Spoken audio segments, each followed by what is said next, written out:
Hello guys, today I'm going to tell you about that agent Lisa token. Now before we start the video, let's share my legal disclaimer. This video is only for educational purpose. Do your own research for the investing. According to the white paper, Agent Lisa, the first agentic security OS, crypto faces a massive security gap with 80% of smart contracts unaudited due to slow, expensive manual audits.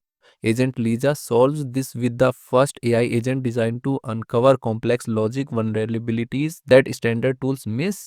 Built on peer-reviewed research, their multi-agent system provides lightning-fast analysis across 14 plus chains, Solidity and Rust, and integrates seamlessly into their workflow like VS Code, GitHub. Proven and trusted, 99% faster and 90% cheaper than manual audits. Trusted by 85,000 plus team including Ceritic, Blacksack and others. Agent Lisa token total supplies 1 billion and circulating supplies around 216.22 million Lisa token.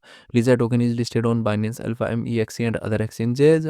If I share my opinion with you, then this project up to 75% chances is that it is a legit or good project. So guys, don't take my opinion as a financial advice. Do your own research for the investing. Thanks for watching.